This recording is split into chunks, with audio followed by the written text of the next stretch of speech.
Good morning, everyone, and thank you for joining us this Saturday morning. My name is Waylin from Ethos Books, and we're delighted to present Treasures from Our Forests in conjunction with the Singapore Heritage Fest 2022. This is a panel that explores the ways in which we can rekindle our connection with this vital natural resource. You can access our live notes via the link in the Facebook live stream now and ask questions on our Slido page, which we also linked on the live stream. Shimei from SADF will be our interpreter this morning. Today's discussion will be a 1-hour conversation with our panel, followed by Q&A from the audience. So do drop your questions in the Slido page for Qiyun to see. Let me now introduce our wonderful speakers. First, we have Angela Ferguson, who grew up in the US and spent 7 years in Singapore. First as a student at Yale-NUS College, and then as a climate resilience researcher. Angela recently served as a senior coach at Forest School Singapore, where she helped facilitate a weekly session for children ages 4 to 7. Next, we have the principal of Forest School Singapore, Darren Quek, who was previously an instructor for sports, camp, and various enrichment in the education industry. Darren began his forest school journey under studying Atsuko Yamamoto, a Japanese forest school leader, and is a certified forest school level 3 practitioner by the UK Open Awards certification body. Our third speaker is Diana Rahim, an editor, writer, and occasional visual artist, currently working in a non-profit organization. Diana's present work across mediums have focused on the politics of public space, the human experience, and relationship with the environment, and issues pertaining to Muslim women in Singapore. Last but not least, I'm glad to introduce our moderator for this session, Woo Qiyun. Qiyun is an environmentalist who's trained in sustainability. A self-taught doodler, she combines her technical expertise with colorful graphics to break down the complexities behind one of the most existential issues of our time. Qiyun is also currently building a creative platform, Climate Commons, where her interdisciplinary team explores novel ways to communicate our changing world. Qiyun, please take it away. Thanks so much, Waylin, for the introduction. And thanks to all the panelists who are here with us today. I would so like to take time to thank Ethos Books for inviting us for this Singapore Heritage Fest and to talk about a topic like what's in the forest. So to kick off the discussion, we would like to talk about, the way that we relate to forests and the importance of the forest. So as an environmentalist, for me, I feel that the forests are inherently important in the way that it provides life. It provides, knowledge, nutrition, oxygen, and it helps us regulate us on the planet that we live on. But when did you really start noticing your relationship with the forest around you? For me, that question is really difficult to answer, but I'd like to pose it to our fellow panelists to share a little bit more about how that relationship with the forest developed over time. So to kick things off, Darren, would you like to take a stab at this question? Sure. Thanks, Qiyun, and thanks everyone for the introduction as well. I guess when it comes to relationship with the forest, I think we all agree, especially those of us who stay in Singapore. I know Angela doesn't, or grew up in Singapore, sorry. So I mean, we grew up in Singapore, and it's basically an urban city right from where I was born till now. There are pockets of forest, but we are so near yet so far in a way. So my personal relationship with the forest and gains from the forest really started due to forest school. Yeah, so I wasn't, as a kid, I wasn't as much in touch with the greens and nature. I was more on the courts of sports and games. The only greens is football pitch, football field. So that was my upbringing, but yeah, forest school really changed my relationship with the environment and forest, and you start to see a personality there than just what is seen on the textbooks, seen in the science. You start to realize there are relationships and there are meanings and almost, I would say, almost like spiritual kind of things that exist among those places as well. Yeah, so yeah. Thank you. Yeah, thanks for sharing that. I think the fact that you mentioned something like a personality of the forest, right? That's something that at least growing up in Singapore, formal education doesn't really talk about forests in that way. They tend to take a very scientific view of it. So that was really very nice to hear. And now maybe I would like to invite Angela to share a little bit. I mean, you were a facilitator at Forest School. So, Darren, you talked about how Forest School changed your relationship with nature. Angela, how has the experience been for you? Yeah, thank you so much, Qiyun, and thanks to everyone for being here today. Yeah, it's interesting that Darren mentioned Singapore is such an urban environment that maybe it feels like there are only these smaller pockets of greenery. But actually, I found that even though I grew up in the US, where there is a lot of greenery where I live, I feel like my relationship with forests actually first started to deepen when I was in Singapore, and specifically during circuit breaker. And that relationship began not so much with me noticing forests as a whole, but actually individual plants and animals outdoors, because during circuit breaker, almost every day after work, I would take a walk on the same heart connector loop. And even though I was walking in the same place every day, it actually never felt the same, because when I engaged all my different senses, there was just so much to notice about individual plants and animals. So, when I paid attention, I found that there were actually so many different kinds of trees, flowers, plants, insects. When I touched the leaves of these plants, they all felt different. Sometimes I would see otters and smell, a sweet smell from the nearby mango trees. And so, yeah, before I started to really pay attention, I might have just called all of this nature. But actually, when I started to pay attention, I realized that all of these are individual living beings around me. They're all alive like me and, have their own strengths, things that they can do, which I can't do. And so I think that's been an amazing journey, to now feel like whenever I am outdoors, I'm actually just one member of the wider community of life. Yeah, that's a very nice way to put it. And I think it's always ironic that a lot of people's relationship with nature really bloomed over, I guess, a period of isolation when you're forced away or when nature becomes the balm, especially when there's nowhere else that people could really visit. And I think, Diana, you've written quite a bit about the human experience and the relationship with the environment. So how has that been for you? And has that relationship changed over time? And the relationship with forests, you mean?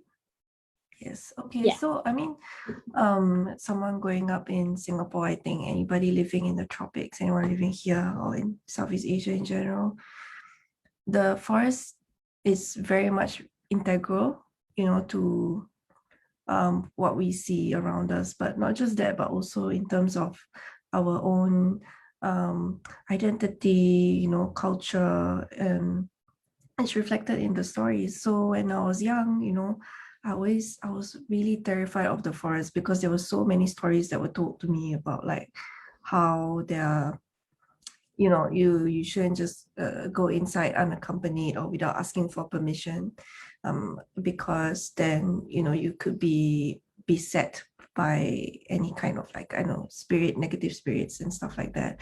And I remember you I don't know, like just there'll be ghosts there or something. And I think in retrospect, it was a way for the adults to kind of ensure that their kids don't end up getting lost or in danger. But of course, it's still stuck in my imagination, and I'm still very much like in fear of the forest.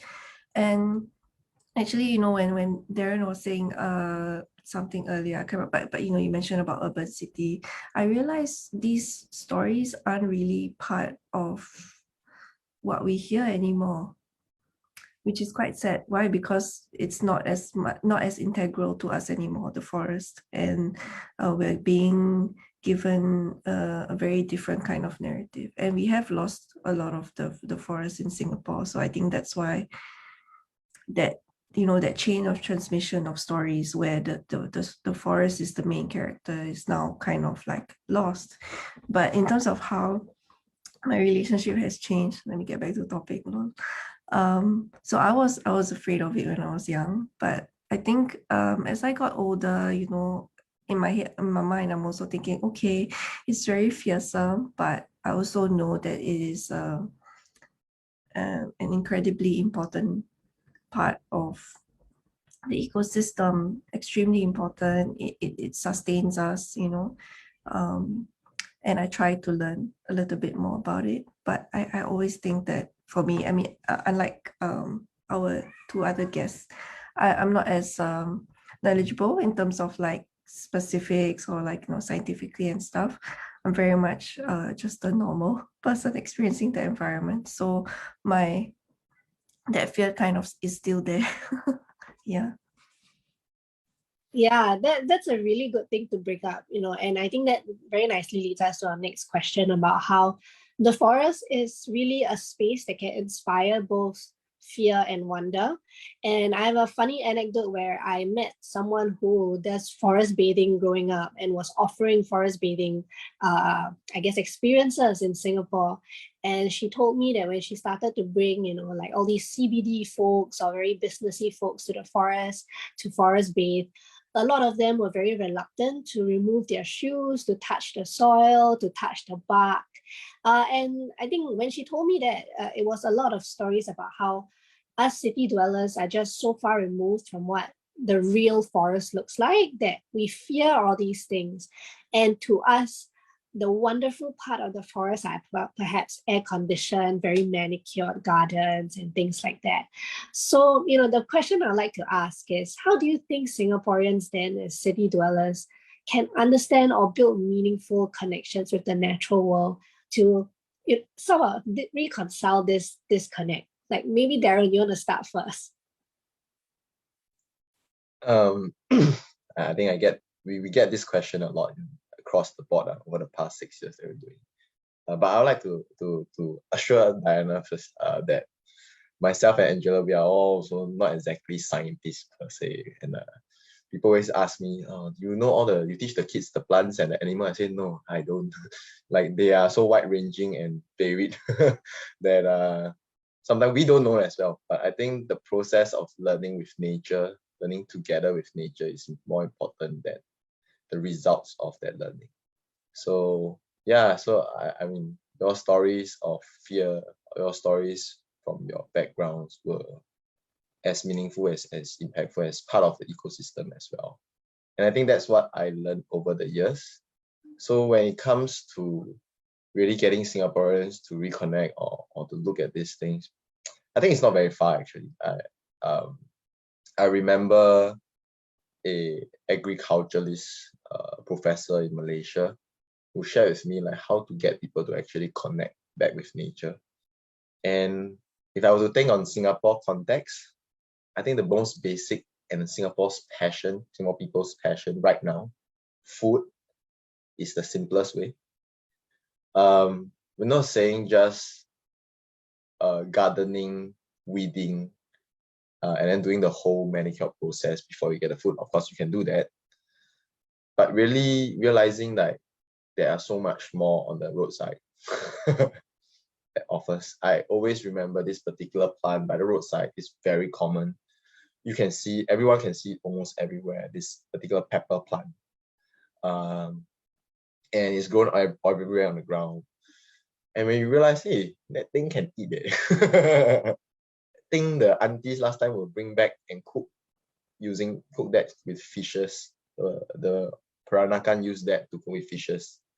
Or some of them use certain species of that leaf to cook or to boil water for the pregnant ladies. So you feel like, and then in the forest you got Tongkat Ali, which is a very interesting story, right? I mean, it's a sexual driven driving kind of plants and medicinal effect, and it's in our forest as well. So when people know about things like that, then the perspective of the forest change for a start. Then I think where Diana's story, which I absolutely love, is, and it's true, we have done our studies before on Malay archipelago as well as Orang Laut, Orang Asli. They also told me like, yo bro, most of our stories are more like fear driven than really very beautiful fairy tales. But the truth is, because our nature can be quite ferocious, people forget that tropical nature, if you step inside there, the density is very high. We have more biodiversity and animals and insects and plants combined than I think the whole of America, something like that. There was this saying before, which in technicality can be true because the variation is wider because of the tropics. Yeah, so it's very interesting, like to connect people back is actually to find the ground that we can relate. I know Singapore is really an urban city. We are all living there, and we know that.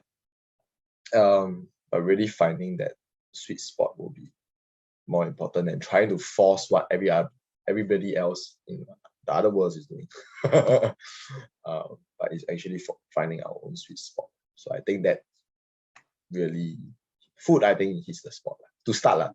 And of course, then you go deeper, then stories from Diana, stories from other people, our culture and everything, then comes in to slowly build up. But if you want to start, you have to do food. I think that's an interesting way to put it, where you need, I guess, it's like a gateway, right? Food as the gateway to better appreciation of the environment. And I know a lot of events in Singapore now, they have foraging events just to get people to realize that there are foodscapes even in our parks along our roadside. So that was a very good example there. Thanks, Darren. I mean, since you mentioned Diana's stories, Diana, do you want to go next on thinking about fear and wonder in the forest? Just talking about fear and wonder? Yeah. Wow. Just in general? Is that a more specific question? I guess the question really is more about how is the forest being perceived, right? Because I talked about fear and wonder, but I believe that you've shared before about your cultures, which is stories. Could you share a little bit more about that? Well, yes, like I mentioned earlier, and I also wrote a letter for Ethos, about this fear that I had about the forest. It's very much intrinsic to our culture. And like Darren mentioned, it's because, the tropics, our forests are really not the same, like, the forest that we would, when we hear about in the West, it's a little bit more idealistic, a place where you receive a lot of reflection and stuff. Here, even our rain trees look a bit more scary, a bit demented, the way their branches kind of like spring out. And there's really the biodiversity is immense, like he mentioned. And I think so. Actually, I think for a lot of Malay people, we always think that we must have like a symbiotic relationship with nature. It must be balanced. There's a lot of give and take. And I think this emotion of fear is actually kind of like reverence and respect for the power that we know that it has. Not just in terms of sustenance, but we actually see it as a full living being. And I think that is quite important because it does regulate your behavior when you go inside, right? Malay people in the past would ask for permission when they go inside. They would say a certain thing.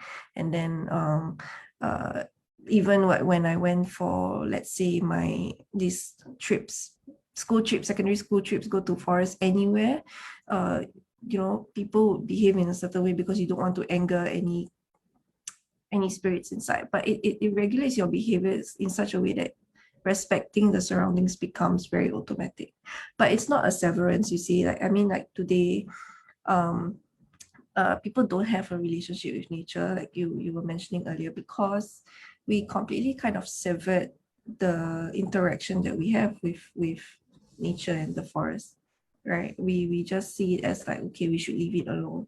Even like this thing about foraging, I do think that's a very good way to get people to form a relationship with the forest again, or nature. Yeah. So sorry, I should speak slower. And No yeah, worries. foraging would be important, but I think in legally there's kind of a complication when it comes to foraging, which in itself shows the way like this relationship with nature has been, I don't know, just the understanding of it has been muddied. Yeah, we need to reframe that. Yeah, thanks for sharing that. And I resonate with that because I remember stories about foraging or even things like collecting mangoes and durians from parents when they're younger. But yeah, there are laws surrounding that. And, for whatever reason that may be, I think it's still fundamental to the fact that, the fact that we are not able to be so intimately, I guess, so close to what's around us or the trees around us, perhaps that might have affected the way that we view some of these things as national property rather than natural property to some extent. And I guess lastly, Angela, in terms of fear and wonder, do you have anything to add from your experiences and how you manage that balance? Yeah, sure. I would say that I think having a mix of fear and wonder toward forest is actually a good thing. Yeah, mostly because I agree with Diana that, I think a certain fear comes from respect for the forest, knowing that actually the forest and the land, give us everything that we need to survive. But today, many of us, myself included, don't actually have the knowledge needed to live off the land as people have done for thousands of years. So, for myself, sure, I can enjoy a hike in the forest and take some nice photos, but if I were to be stuck in the forest for some time, like, would I know how to find drinkable water? Do I know how to avoid like poisonous plants and find edible ones, and take care of the soil as well so I can grow more? I think it is cause for fear that this very fundamental knowledge that has allowed for a mutually beneficial relationship between humans and forests for all of history is fraying now because many people have lost that knowledge. And I agree with Darren that food can be a good way to try to bridge that gap a little bit. I remember a few years ago, I went to the supermarket here in the US where I'm living now, and I was so shocked to see a peach that had a single leaf still attached to it. I was so shocked because I had been so used to seeing, not a single leaf attached to any fruit in the supermarket. And it was just such a shocking reminder that actually, yes, all of this food comes from plants, which come from the soil. And it was just so shocking to realize, I think, the level of disconnection that I had from, where my sustenance comes from. So yeah, I think a mix of fear and wonder is healthy because it means you're not romanticizing the forest, only seeing the flowers and the butterflies. But yeah, the food as well can be a helpful way to grow closer. Yeah, thanks for sharing that. And I do agree, like some level of fear, I think as spoken by the three of you, speaks to perhaps us being more cautious about what's around us. Perhaps there are some things that are, built to just not be edible for humans or to be poisonous for adaptive reasons, or really that fear could stem from one of reverence. And I really like the way that was put across by Diana. And I think from that, I remember telling people, if you're going hiking in the forest, expect mosquitoes because that is the reality of the natural environment that we live in. And they are part of our ecosystems. You can't just say that you're going into the forest and you're not going to get bitten by something like an ant or a mosquito. We like to say you pay entrance fee. You pay entrance fee with your blood. Yeah, you have to pay some entrance fee, right? Not free, right? That's true. And it's also part of you being part of the entire ecosystem, right? You are feeding something that, it allows it to thrive. So exactly right. The entrance fee analogy is on point. And I think we talked about, learning from the forest. There are a lot of things that we can derive and that we can, that people in the past have used for all sorts of reasons, like medicine, for food, for burning, I guess, to create a fire. And these are things that, often don't get written down in the past, and they get passed by word of mouth, by parents, by your ancestors.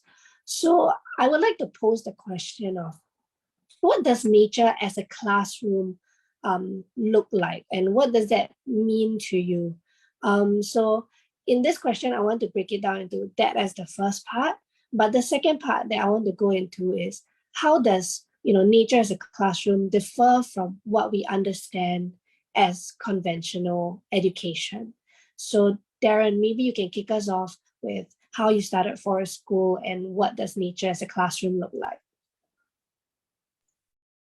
Thanks. So I was an educator first and foremost, definitely not environmentalist or conservationist background. So children was my focus, families was my focus, the teachers, the parents. And I think as I progressed along that journey of doing forest school came to me because I realized a lot of kids were just, especially in Singapore, especially in the city, they are really very pent up. There's a lot of psychological issues. I'm seeing 7-year-old kids gritting their teeth when they sleep, which is a sign of stress. And I just think it's very unfair. I mean, my opinion is adults, we deal with stress. That's our kind of journey. Okay, we chose the path. But I never think that children should be the one dealing with stress. Children should be playing, children should be enjoying, making mistakes, being stupid, being foolish. It should be the adult's responsibility for stress, not the children. So that got me thinking about other ways to educate children. And forest school came up to be that.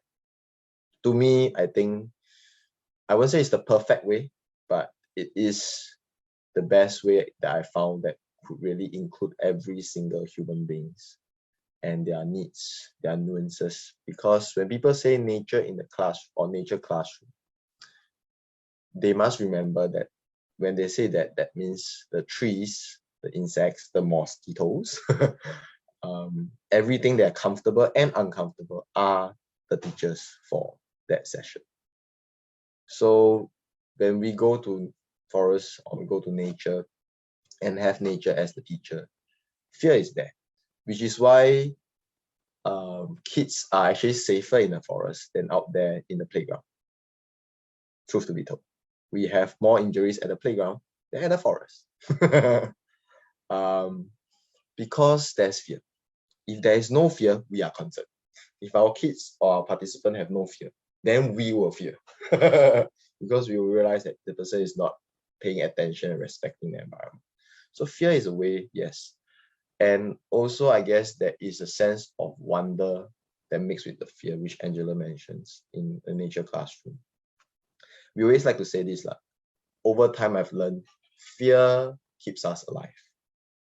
Love keeps us hopeful and going. So that combination and balance is what progress us in a nature classroom. So when people ask me, do we teach them the sciences? I say, we do when there's a need or when the things arises. We explore it together.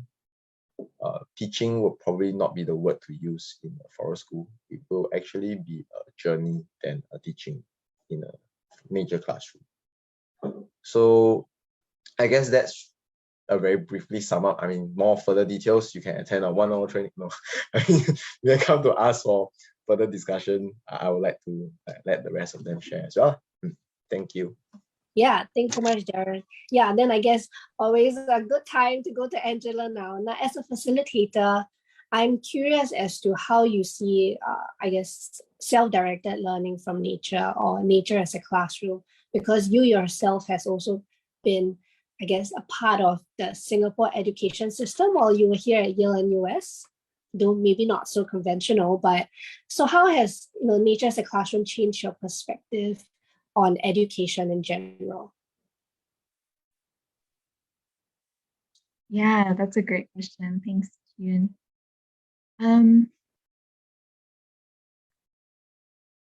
I think growing up, I always had the idea of education as something that happens when there is an adult who is the expert, and then there is the child who is there to just receive the knowledge from the expert.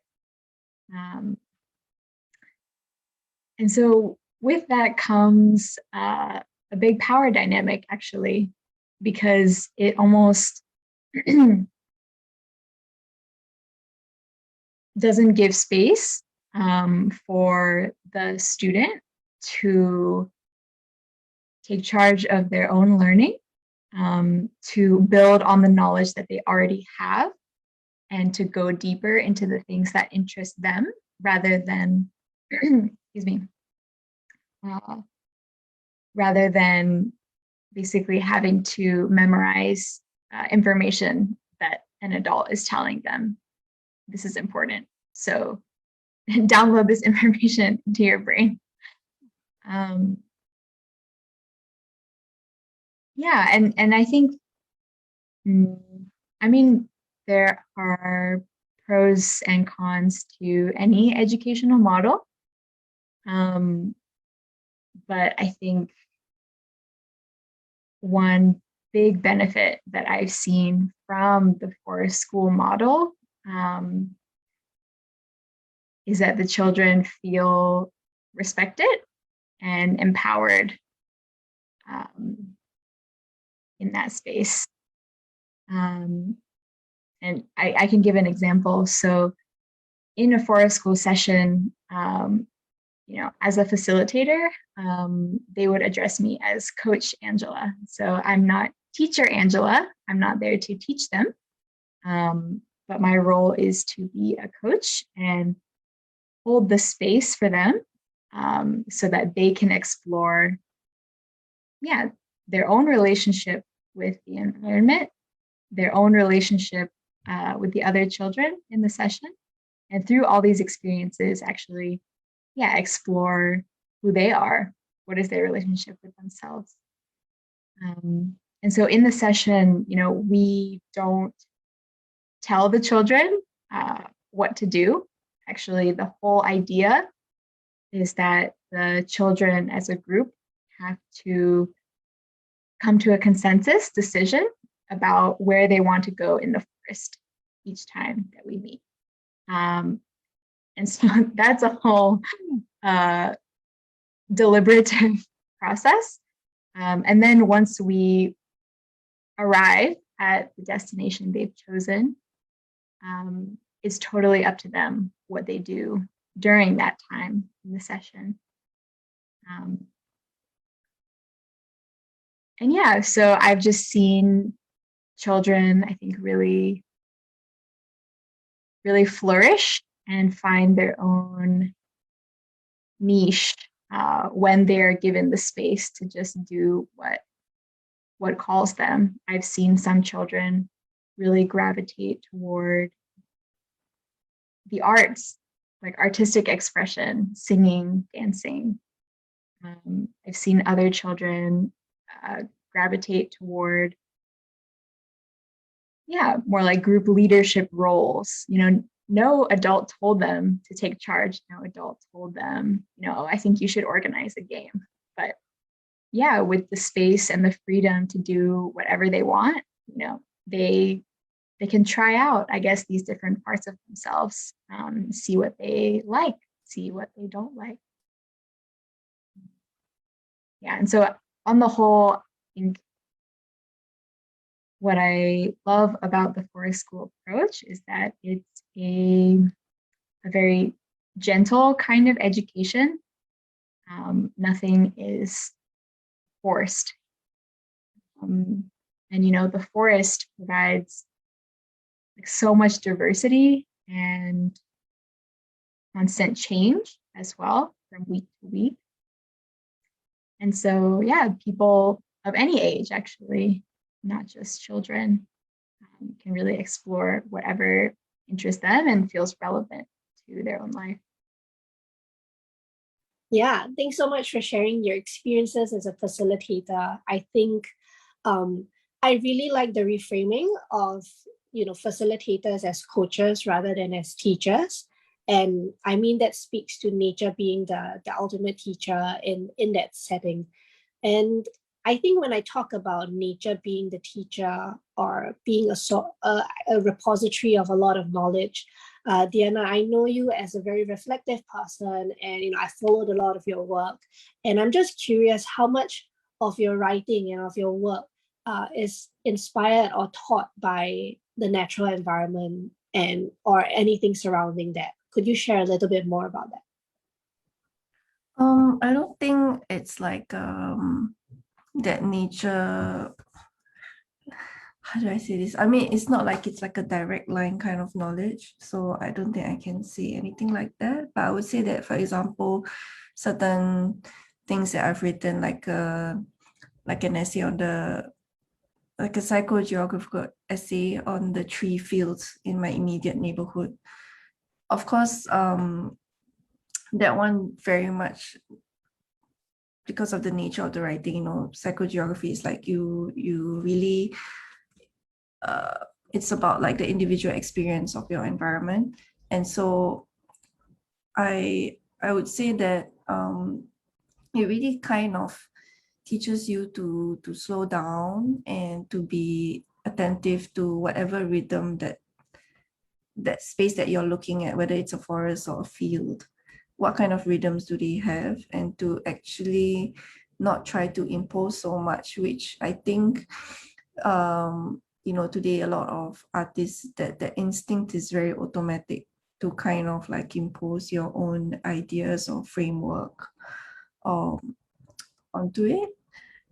And yeah, so I think that the essay on fields was very, it taught me a lot just to be able to do it. So it wasn't like, usually the process of writing, it's really like directed from like your own mind. But because whenever I write about nature, if I'm directly experiencing it, it's a very organic process. So I really had to like walk there. I had to pay attention to how I felt, what were my memories there. And like when I wrote about my family's minyak lam, I would say the education that you receive is not just like in terms of the forest in itself, but also these other indirect ways that it teaches you, or it gives to you. And in the case of my family's minyak lam, which is like a well, it's like a traditional medicinal oil. Minyak lam, there are many different variations. If you Google, you can find many different kinds of minyak lam. Every family will have their own recipe. When I talked about my one, someone was saying like, oh, maybe my family used yours. Then I was like, oh, was your family from Marsiling? Cause like, the minyak lam in my family is from Marsiling. No, hers is from like Toa Payoh or something. So different family from different area got different recipe. So that one was interesting because you can see how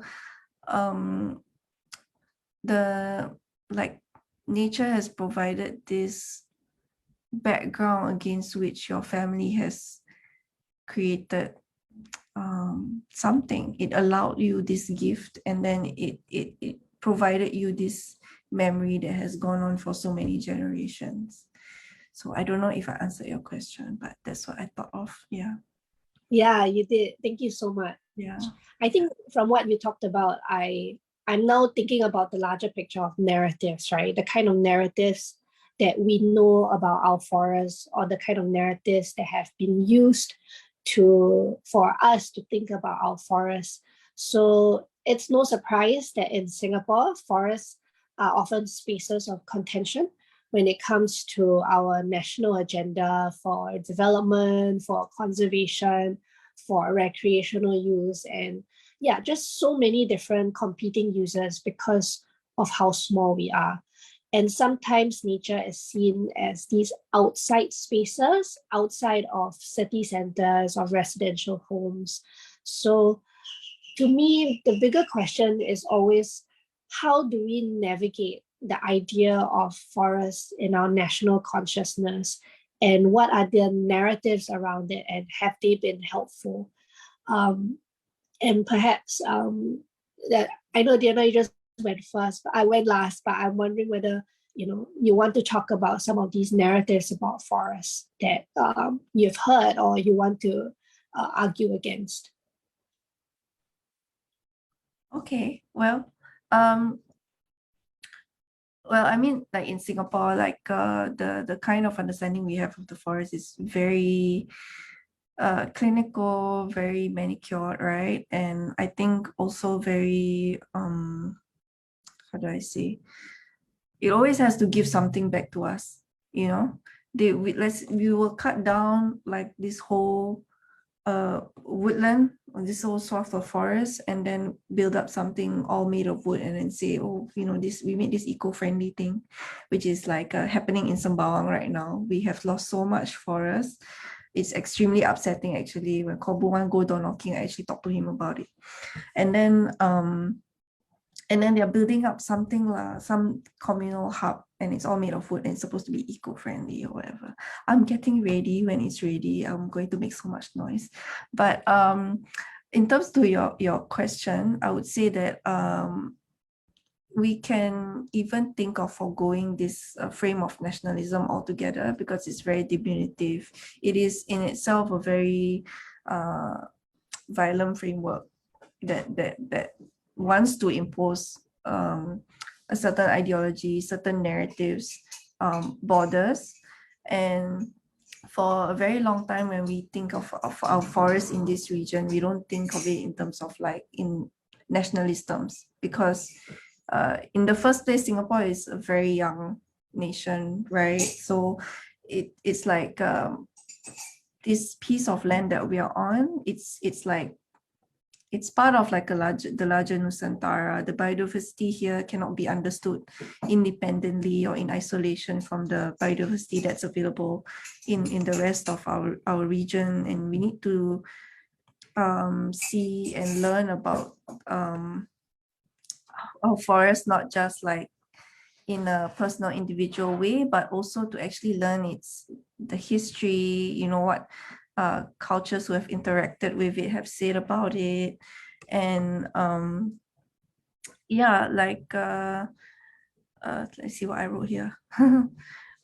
Yes, we need to see what we have in this piece of land in its own right as a precious living being that has existed for a long time, has provided for us, and that we have assaulted and need to make amends to, because the land here is older than the concept of Singapore.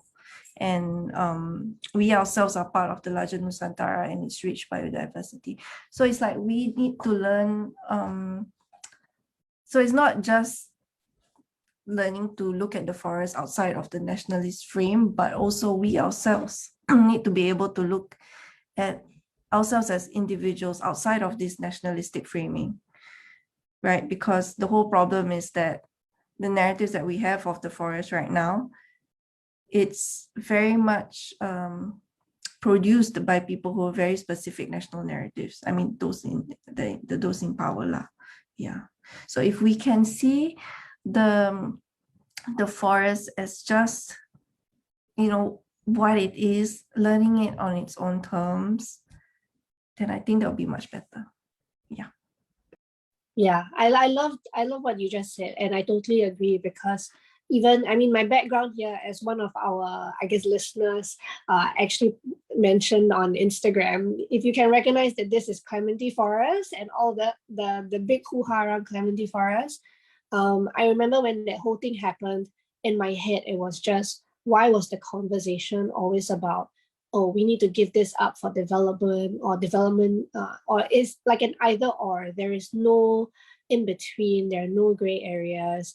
And yes, that's right. Yeah. Yeah, and I think that bugs me the most about the narratives around it, where it's almost like there should be a clear answer where there isn't. It's very either or here, like the narrative, like when it comes to the forest, like I forgot what's the line, but we cut down so many trees just to save 6 minutes of train time. Oh, the Cross Island line. Yes, is that really the only two options? Save 6 minutes, or save all the trees, right? Like, I'm pretty sure that's not the only two options, but that's the narrative that we're always presented. So a lot of us are primed to think of it this way. If we don't cut down all the tree, where are we going to live? There's no space for HDB, Yeah. Yeah, exactly. And because they make it so binary, I remember a Mothership article that came out at that time, where I think the writer wrote 10 things that Singaporeans are willing to queue for that are more than 6 minutes. And I mean, that was very funny. So he wrote bubble tea, Hello Kitty merchandise, like, I guess now it's the new Swatch that came up.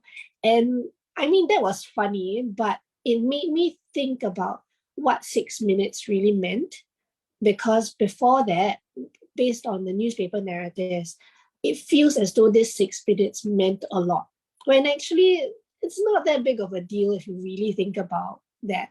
So to me, the national narrative became very stuck to say, oh my gosh, I really absorbed what I was reading, what I was being fed. And yeah, I mean, Darren, is there something that, I see you reacting, is there something that you have your thoughts on? So what's interesting is, I'm not sure how much information I can provide here, but I'm part of the Friends of Clementi Forest, the recent setup by NParks to now look at how we can, manicure the site per se, develop the site per se.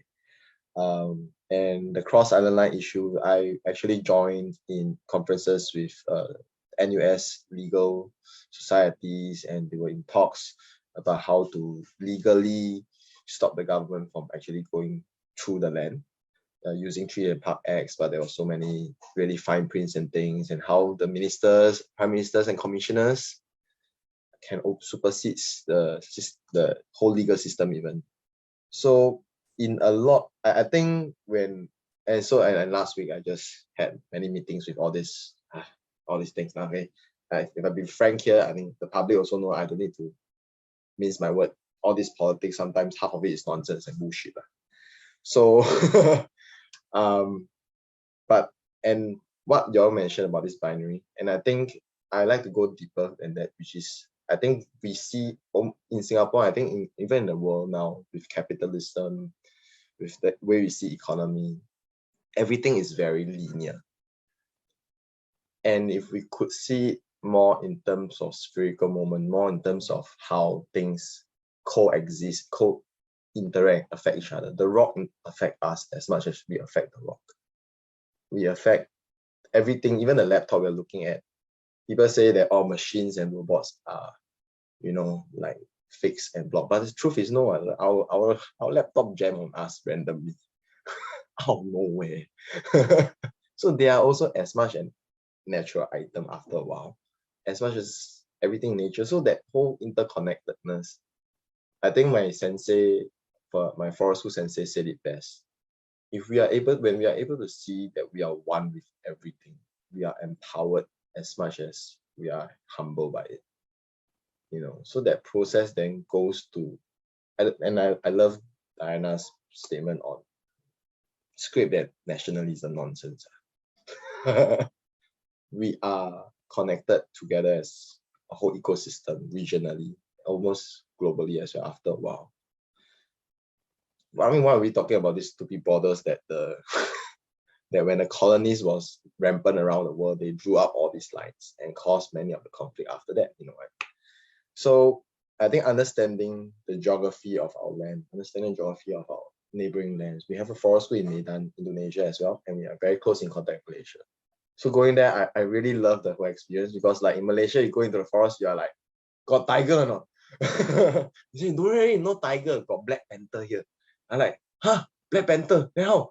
You say, don't worry, Black Panther at night only, at night. Black one at night only, at night. Wow. Then they say, but don't worry, your main worry is the elephants. I look, huh? What do you mean elephants? The range of concerns are so much wider than what we have in Singapore. And so we look at Singapore little concerns of things, and we look at Malaysia, Indonesia, I like, this one is small, this one. But still not to be forgotten, of course. So I guess going forward, like when you mentioned about these dual issues, and I'm now actually in the crux of it, so I would love to bring you guys in, absolutely, because we need more people who are talking like this than going out there and go like, yeah, we are PAP youth leaders, or we are whatever political or whatever agenda, just trying to cover our backside. The truth is we need people who come out there to talk about it and to really dialogue and push the narrative, and to then develop the true consciousness of our region. But if everybody just gonna sit down there very comfortable, warm the seats and not move, which is very common. I have gone onto those situations, spoke up, asked further about, probe them, go further, and we all got stuck because systematically Singapore are the so-called scholars and whoever they place out there are not stupid as well. They know how to design the system so that it forces us to really find it very difficult. But I think we have hope, because Clementi Forest is the best example, I say. People walk there, they complain that it's disturbed the place, right? And we get that as well in forest school. We get that a lot from the public, that we disturb the environment. I won't disagree that we do disturb. We have environment impact assessment. We do it ourselves, and we have seen the disturbance. But I've also seen nature recover. I agree, Diana. We need to ask permission, and the permission is not to be asked from the humans managing these places. The permission is to be asked from the forest herself. And I can tell you for stories that I've met real life, when the nature don't want you to enter, you will go. I have gone to places and never hit the attention of nature. A king cobra appears out, and I didn't pay attention. It was there lying for 15 minutes. And after that, I continued doing my programs at that place, and it was very disturbing. There was a lot of issues. There was a lot of things that turned out, and it was a lot of problems, basically. And looking back, the king cobra was there. Right at the beginning when I first came, king cobra was there, already tell you this place, don't come. That's a good reason why this place don't come. I wouldn't say where's the place, but there are some places in Singapore that, yeah, they will let you know. So I think those are the things that really, if you put it to detail, is what we need to pay attention. And with that, then we know how we can work with the environment. Does it really have to be housing? Does it really have to be what?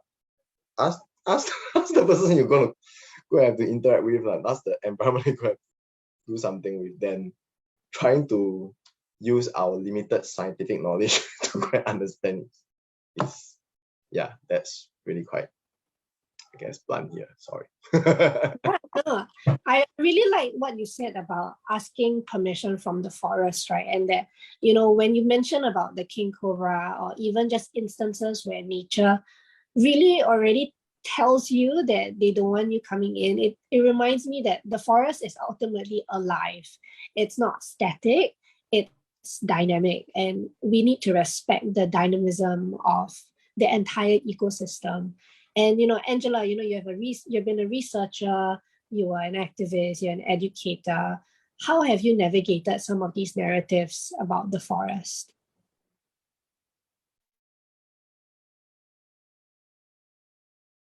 Yeah, I think one of the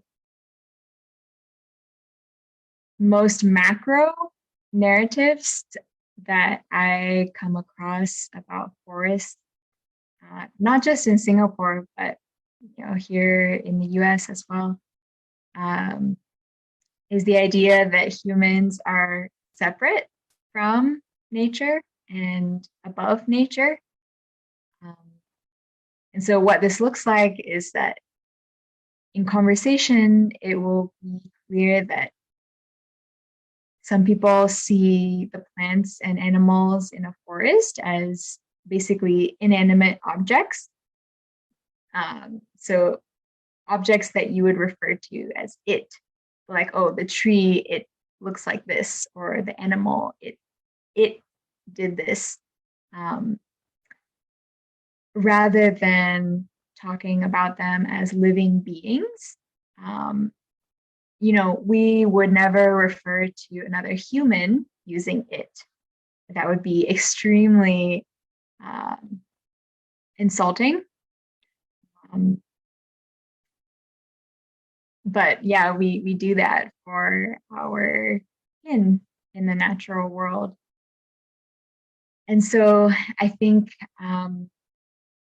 this detachment, where we talk about the natural world in using the same language that we use to talk about objects, like, we would describe a bulldozer as it, the building is it.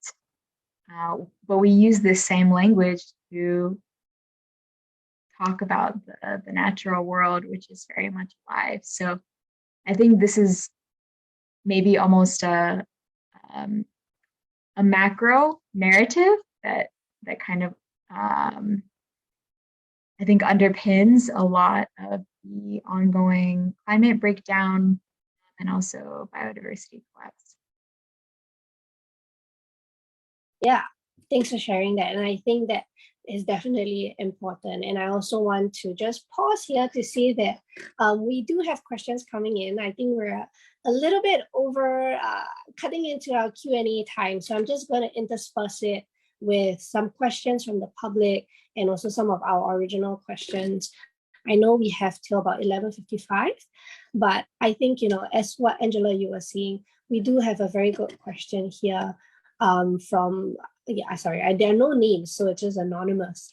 But someone asked, given our current trajectory as a nation, how do we rebuild or change our path towards respecting rather than dominating nature?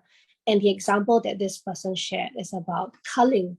So when I think about culling, I think about the culling of pigeons, conversations about culling monkeys, jungle fowl, wild boars.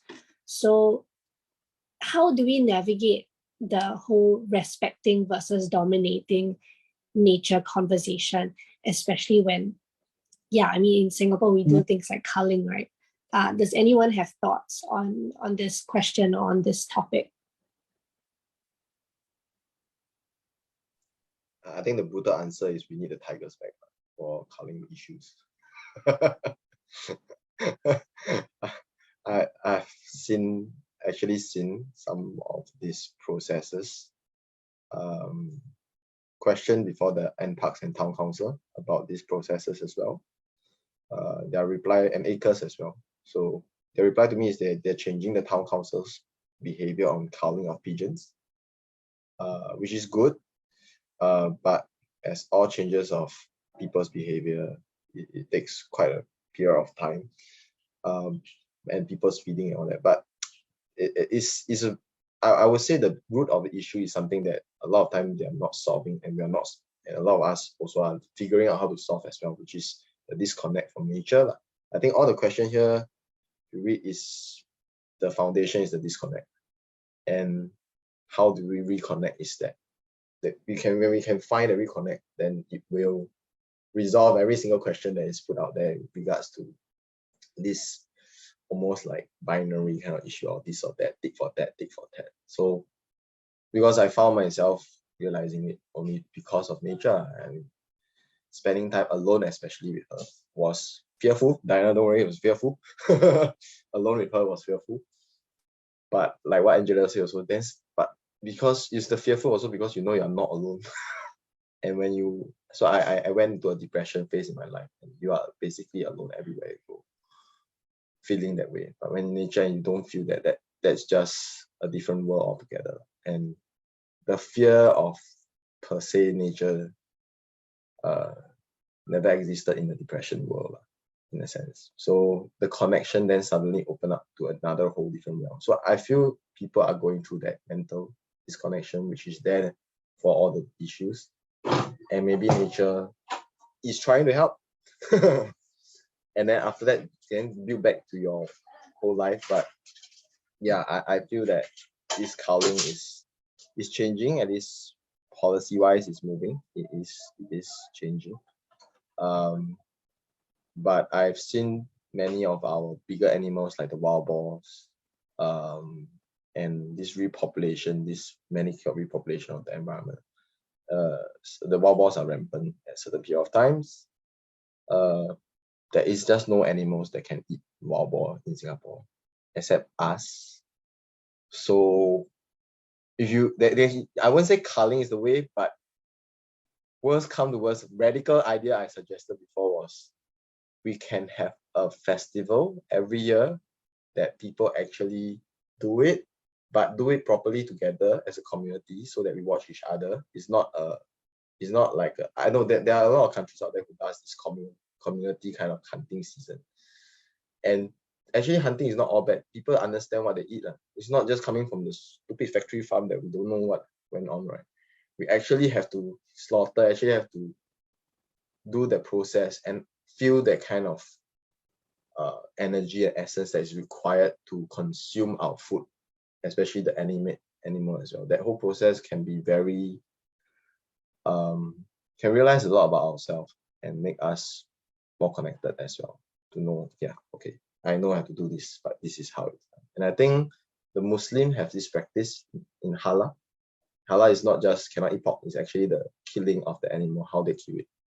This is very important. As killing process is very important to make sure that the animal, as much as possible, is not feeling pain. That's halal. Diana, correct me if I'm wrong. Yeah. So when I learned that, I was like, yeah, that's very Pocahontas, very Avatar way of looking at the thing. Right? The two story that. Yeah, so that's my chip on this. Yeah, thanks for sharing that. Angela, Diana, do you guys have any thoughts on this topic? Yeah, if I can add, like I do agree with Darren. It's really about this disconnect with nature, and so actually that's the fundamental thing that it's a really a far deeper thing that we need to address, because how do we get to a point where we feel so comfortable just being able to clinically kill off animals and other things just with like a decision, and last time my grandma, she was telling me how when she hears about when we have some virus or whatever, let's say avian flu, they would just kill off like a whole, just tons of birds, right? But she said, it's not like we didn't have this last time in our villages, this kind of like outbreaks or whatever. But she said their method was they would look at like this fleet of birds, and they would try to isolate those that look sick and then only kill those. They don't kill everything. So our method is really also another thing I think is that because we are so disconnected and also in a way quite very self-absorbed, we always view the problem and the solution entirely as on nature's side to but take the cost. We don't really integrate into how we as participants, in this world, as part of this wheel of nature, are also instigators of certain kinds of problems, right? Like, when it comes to pandemics and all these things, part of it is because we keep encroaching closer and closer into other animals' territories and stuff like that. And we keep meeting more often when usually we used to be quite apart. And yeah, I mean, and regarding the slaughter, that's another thing, right? Factory farming, for me, it's so cruel. It's really an image of how disconnected we have become. And it's very violent also, this disconnect. It's a forced disconnect. It's not that we kind of we got like lazy and then we didn't want to connect, but like there is a more violent force insisting that we remain separate, insisting that we are violent and cruel. And like when Darren mentioned halal, it's because these other methods of slaughter, I mean, not just Muslim, but it's very like humans for a very long time, when they want to eat an animal, that process is actually a very painful one. That's why we come up with rituals to be able to make ourselves feel more at ease, even killing an animal and eating it, so that we can pay some form of respect to the animal. Or some cultures, they would do something to ease the animal's path into the afterlife. Muslims would say prayers. So it's part of this is because we maintain this connection, and I think that's very important. Yeah, I really like what you said about the fact that this is a forced disconnect, right? Because even reading about the wild boar culling and the extent that we went to just kill that wild boar that ventured into a public space and hurt somebody, to me it felt like that solution was kind of disproportionate from, I guess, the problem in itself. Because if we're going to be encroaching onto spaces, we need to face the inevitability of our actions, which is that nature is going to somehow stumble into our cityscapes and be completely disoriented. And if they're disoriented, they are bound to act out of fear, act out of anger. And how could we blame them for that? How could we kill them for behaving in that way? Same with the otters that attacked various people. In the news, they're described as ferocious. They're described as having like scratched somebody as deliberate, when actually they are acting out because we haven't really reconciled how we coexist with them, but we are forced to now coexist with them for whatever aesthetic or developmental reason. So I think I really resonated with what both you, Darren and Diana, you said. And yeah, I wonder, Angela, do you have anything to add to this question? I think just to echo that, I think changing national narratives, to me, does start at the ground level with individuals and communities rebuilding their own relationship with the natural world, because I think that's where culture comes from, and culture shapes the discussions that can even be had at the larger national level to push for policy change. I just remember one statistic I heard about how an average child can recognize, thousands of corporate logos, but often cannot identify even 10 plants or animals that are native to their home region. And so,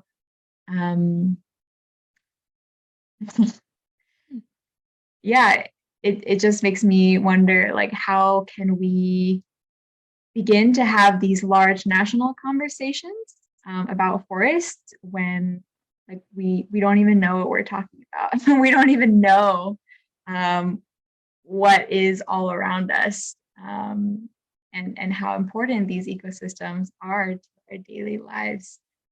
And so, yeah, I think starting from this culture change, I hope that's where conversations can start to happen at a larger level, where it's not just a question of, wilderness versus public housing, but if people have their own meaningful relationship with the natural world, I think we would be motivated to explore the alternatives, to explore like, okay, actually, is it really either or, could it be a question of turning golf courses into land for public housing? Is clearing forests really the only option that we have, because we now know what is in these forests and how valuable they are to us. Yeah, exactly. And thank you for that. So the next question that I want to take, it's a combination of two questions on our Slido. So thank you to those who submitted the question. So the question is, how do we even begin to instill love for nature for those who are adamant about not being a nature person and who loves or prefers the city life and its comforts? So I'm going to combine this with the other question that says that it feels like a very Singaporean thing to see nature as dirty, where sometimes parents do not allow children to even walk on grass. So how would you deal with that? And I feel like this question is targeted at Darren. If at Forest School, how do you navigate? Do you deal with these conversations from parents, or at least from the public or participants? Sorry, your question come again. Like how to instill love for nature for those who may have certain like preconceived notions of what's dirty. Yeah. I saw the comment.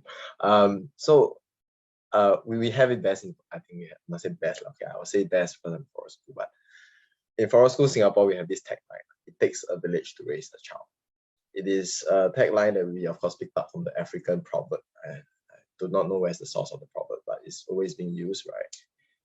And I think those two questions can easily be kind of addressed to using this line: it takes a village to raise a child. You do not need to, as a parent or as an individual who is not very comfortable with spiders, you do not need to be all passionate and tell your kids, hey, I want to touch the spider, or go get close or what. You don't have to be that. You just need to be yourself. If you're afraid, you're afraid. And you have your other villagers, maybe your brother, your uncle, your friends, or maybe a Forest School coach, or maybe Qiyun yourself, or Shimei herself. I mean, somebody else who is interested will then help to instill that element part of things. You don't need to be everything to try to. And I think when we understand as individual, we don't need to be everything. Which, in Singapore or city, we try to be like everything, kind of like everything also must do. People do, you also must do. It's just, we don't need to be everything. We realize we are nature as well. Because nature, a tree doesn't need to do everything. The bee doesn't need to do everything. They will do their own thing, who they are, and then after many years, they actually work out an ecosystem. That's how the village is there in nature. It's the same way that happens for us. So I like the question on parents not allowing their kids to even walk on grass, because my brother does that to my niece. And I'm the one who ended up, when she was 1.5 years old, I brought her out to the park. I never care about what he said. I just let her walk. After she start walking, she's comfortable already. They're okay. Then after that, things start to move. So there are other people who will do it. You don't have to be the one doing everything. And I think that is the easiest way to move from it. So it's all about timing and readiness. We can't force ourselves when we are not ready. And I think that's very important. That's nature as well. Nature doesn't force things. She doesn't force, like this season, the durians are not going to come out because the weather has changed. There's too much rain recently, right? So the durians are not going to come out in June. People can go and try to kill durian, but won't happen. So nature won't force it. If the flow doesn't happen, they won't force it and we'll wait for the next time. That's how it happens. Yeah. So I think that's really that's the two questions here. Yeah, I really like I think respecting the rhythm of nature. I think Diana brought that up also. The idea of rhythm is very important because we have natural rhythms in the world that our hyper-capitalist state is just working, I guess, working in tension with these natural rhythms, because now it's not just that we cannot keep up, but these natural rhythms are just out of flux, and it's causing a lot of problems that we face today. So even on this question, just wanted to put it out there. Angela, Diana, does anybody? Yeah, Angela, I see your hand up. Please go ahead. Thank you. Yeah, I agree with what Darren said, that yeah, there are different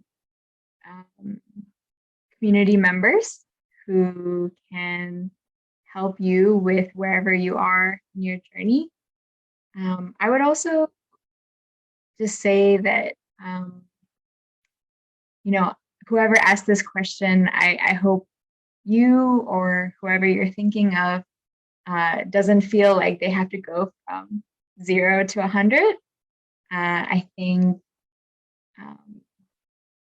it's perfectly all right to just start where you are and to just start small. So maybe you have a park connector close to where you live. You know, yeah, I wonder how it would be for you to, yeah, just try taking a walk there sometimes and just observe what you notice about the space. You know, what do you see? What do you hear? What do you smell? And see how maybe what you notice changes over time. Yeah, I think no need to rush yourself toward you know, being ready to camp in the forest for weeks on end. You know, being connected with nature can also just take the form of taking a walk on your park connector. And to the point about it being a Singaporean thing to see nature as dirty, I definitely did experience that. One time I was laying down on the grass on my park connector, and an auntie came over and she was like, oh, you shouldn't lie on the grass because dogs will poo and pee there. So, okay, thanks, auntie. But I do think that, you know, maybe part of I think stigma is too strong of a word, but like maybe part of the hesitation people feel to just lay down in the grass somewhere is that maybe we don't see a lot of people doing that in Singapore, except for at East Coast Park. But I do think that if it becomes more normalized to see people out and about interacting with the environment in different ways, yeah, hopefully it will just come to feel like a part of Singaporean culture is actually to lay in the grass.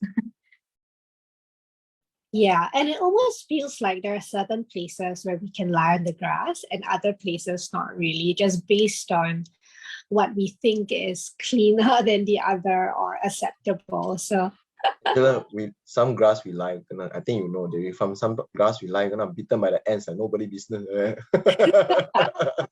Those cannot. But I agree. It's okay, you learn, you live and you learn. Yeah, and I know we have 5 more minutes, so I just wanted to take this last question from Alfian. I mean, since our topic of discussion is treasures from our forest, Alfian's question is about the idea of re-enchantment. So I think re-enchantment, I take it to mean that, you know, you are re-enchanted by, I guess, the forest. So his question goes, was discussing re-enchantment at a panel last night, and we had a little debate about what approach might be more effective. So one is reconnecting with indigenous or animist cosmology, or going deeper into scientific knowledge, where you learn more about the anatomy, the physiology of all these more than human beings, which can inspire wonder. So to him, the question relates to two poles of the spectrum of knowledge, right? Do you dwell in the mystery, or do you dwell in the mastery?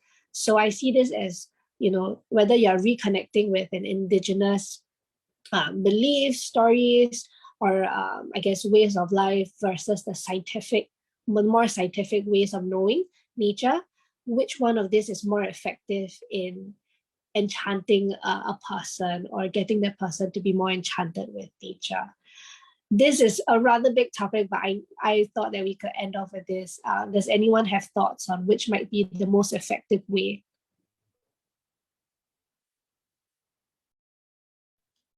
Okay, maybe actually I feel like it's not really either or. They interact a lot actually. Like for example, I think part of my re-enchantment with nature, I mean, from pure fear to like being enchanted to it, was also because I learned more about it. And I guess like this scientific knowledge versus like re-enchantment, these are two different modes of speech or understanding, but in fact it can interact a lot. So for example, when foraging, I went for a foraging class with my mom, and or when I learn about the forest and certain things from my own upbringing, when you learn about certain plants, I think just growing up here, you just, your parents and your elders will teach you about certain things. The indigenous wisdom that you received, which is very much cloaked in this like enchanting language, although for them it's not enchantment, it's very like it's just the cultural way of speaking. But I think when placed in comparison with our present, then it seems like enchantment, because our present is extremely disenchanted. And actually when I hear about like this indigenous ways of describing our flora and fauna, its benefits, its medicinal qualities, how it's not like a modern Western scientific in a way, but it has its own, of course, it has its own experts, it has its own knowledge system, their own expertise, and they know about the qualities of these plants. So they have their own way of talking about the properties of the plants. This hard knowledge, so to speak, is there. But it's very much intertwined also with stories of the plants, the how people experience it, what it's good for. And I think as long as I think that's the important thing, that a relationship is built, you see. It's not just like knowing it in your head, like, oh, this plant is good for this, or this is the name of it. It's also about like really forming a relationship with the natural world around you, and having these two things in tandem. I think that's the more important thing. And I think enchantment can mean very different things to people also. I feel like when I listen to certain scientists, I feel like I can never be as obsessed as they are about certain things, but they seem very enchanted by it. I'm one of those people, like I can talk about nature, I'm very much enchanted by it, but if you ask me to go inside the forest, I cannot last very long. My enchantment is very specific. I can look from the outside, I can stay, because I'm just too scared. But like Darren said, like, you don't have to love it or experience it in a specific way in order to respect it, right? Yeah, and I really love that, that relationship that you talked about, right? Because I can also see how in the many stories that my grandparents have told me about how the way they relate to certain species, certain fruits, certain vegetables. And then when I learn about it in the scientific sense, and when those two things click for me, I feel that enchantment increases, or that respect and reverence for something like that also increases. And yes, Angela, maybe let's end off the session with what do you think about this question? I think enchantment is very personal. So I think whatever gives someone an into learning more about the natural world, I think that's wonderful. And maybe for some people, like that will come through direct experience as well. I'm growing some small vegetable plants for the first time, and this is an experience of enchantment for me to see the process of life up close. So yeah, I think enchantment is very personal, but I hope that everyone here can find it in their own way.